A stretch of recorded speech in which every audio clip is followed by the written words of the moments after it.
Everyone, it's NornRad2 Turbo, and today I have something a little different. I just got in this beautiful American hopper, Kelsey Shannon variant of Cyberfrog 2 Rekt Planet by Ethan Van Sciver.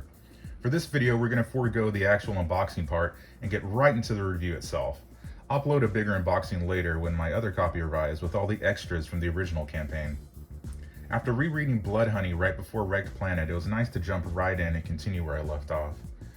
The story starts with Cyberfrog getting acclimated to how the post-apocalyptic world is now. I like how he talks with such a genuine outlook on the situation and is confident in his decisions without hesitation or doubt. Also, his casual tone and the way he speaks made the cybernetic enhanced humanoid frog relatable. He never came off heavy-handed and had a practicality to the way he was written. His motivation for a lot of the story was just trying to make a little girl happy, which came off very genuine. Heather was shown as a concerning mother who was strong but still vulnerable. I liked how her relationship with Cyberfrog picked up right where it left off, like how good friends actually act after not seeing each other for years at a time. Her daughter Lily was treated like how a kid in that situation would act. Hesitant at first, but warms up to Cyberfrog after a while. He's almost like the cool uncle she never had. This development was further handled in the Kelsey Shannon side story. We see the surviving humans are led by a man who isn't very smart and is happy with coexisting with the Vespis invaders. Cyberfrog offers a sharp contrast to this ideologue and has a good-natured practical take on it with a, "No, we can't coexist with the evil murder hornets. We are at war."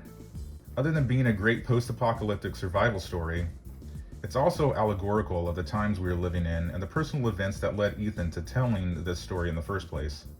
That's where the genuineness of the writing comes from. Knowing Ethan's backstory of how he got here or what he had to go through to make this book gives the story a deeper meaning to Cyberfrog's struggle with the Vespis, especially when you get to see how they talk and their disingenuous logic of why they are taking over the planet. Again, easy parallels to make to real life without coming off heavy-handed. The last act was intense, with Cyberfrog being extremely brave and taking on a swarm of Vespis by himself. He gets worked over to near death, but still has a sense of protectiveness over Heather and the humans in general. The art, of course, is fantastic and pretty much unrivaled by anything the current mainstream is putting out. When you take in the pages and panels, it gives you that same feeling you had when reading X-Men or Spawn #1, an eye-pleasing spectacle rich with detail. Now, there aren't too many negatives to say about the book. As far as the story goes, the one thing I didn't fully understand was the villain's spite. I guess he's a cybernetic robot wearing a Wercat-like suit. And although his fight scene was cool, I prefer the way Cyberfrog got the same information in the deleted scenes better. I'm sure Ethan has his reasons for later on in the story structure why he changed it, and that's fine, it still works. As for the technical aspects, the chromium cover looks great, but the book itself is really puffy and seems like it's bursting out of the bag.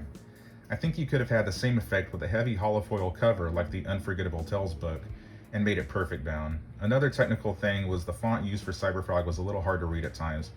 I think you could have went with the normal font as opposed to a robotic-like one, since he has a casual New Jersey accent, although I still like the green stylized word bubbles.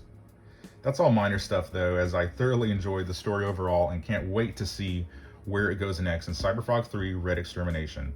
I'll leave links down below to where you can back Cyberfrog 3 and order books 1 and 2. Thanks again to EVS for putting out an amazing book and making me get excited for collecting new comics again. And thank you for watching. See you later.